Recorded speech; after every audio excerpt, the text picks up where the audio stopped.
বিসমিল্লাহির রহমানির রহিম। গ্রিন ভয়েসের পক্ষ থেকে সবাইকে জানাই সালাম, আসসালামু আলাইকুম ও অন্যান্য জাতির প্রতি আন্তরিক শুভেচ্ছা ও অভিনন্দন। কুড়িগ্রামে 3 দিনব্যাপী কর্মসূচির অংশ হিসেবে গ্রিন ভয়েস রাজারহাট উপজেলা শাখার আয়োজনে রাজারহাটে কাঁচা বাজার দেখাশোনা ও হাসপাতাল মনিটরিং কার্যক্রম অনুষ্ঠিত হয়। এ সময় সোহানুর ভাই কি বলে চলেন শুনে আসি। আমরা তো আজকে সাধারণ মানুষের ব্যানারে আছি, সাধারণ শিক্ষার্থীর ব্যানারে আমরা 3টে আছি। আমরা চেষ্টা করবো আপনারা প্রত্যেকের জায়গা থেকে বাজার দরকে স্থিতিশীল রাখবেন। হ্যাঁ, যে লাভটা আপনার না করলেই নয়, এর বাইরে আমরা লাভ করবো না। যেমন মানুষকে কষ্ট দিয়ে আমরা ব্যবসা করবো না, সবাই এই প্রতিজ্ঞার ভিতরে ধারণ করবো, তাহলে মানুষও সন্তুষ্ট থাকবে, আমরাও সারা জীবনের ব্যবসা করতে হবে।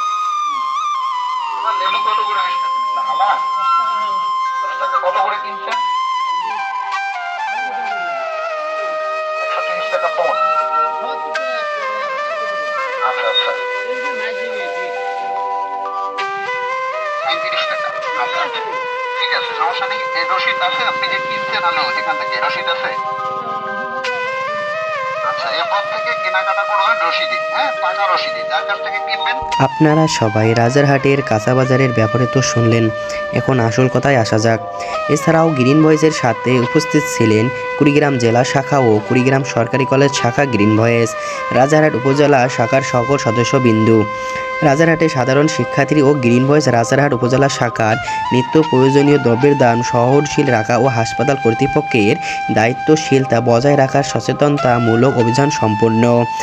আজ দিনভর নিত্য প্রয়োজনীয় দ্রব্যের দাম সহনশীল পর্যায়ে রাখতে সাধারণ শিক্ষার্থীদের সাথে নিয়ে বাজারে সচেতনতামূলক অভিযান সম্পন্ন করেন। গ্রিন ভয়েস রাজারহাট উপজেলা শাখা রাজারহাট বাজারে বিভিন্ন মুদির দোকান থেকে শুরু করে কাঁচামালের আড়ত, মাংসের আড়ত, ডিমের আড়ত, চালের আড়ত, মাছের আড়তে ব্যবসায়ীদের দাম নিয়ন্ত্রণে রাখবার জন্য আহ্বান জানান সাধারণ শিক্ষার্থীরা। আবারও নূরনবী ভাই কি বলে চলেন শুনে আসি।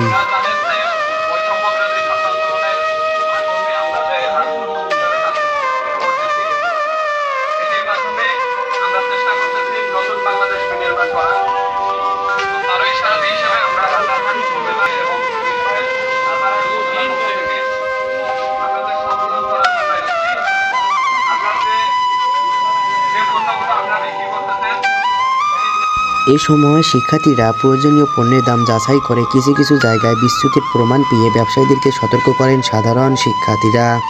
আমার ভিডিওটি পুরো দেখার জন্য সবাইকেও ধন্যবাদ। আল্লাহ হাফেজ।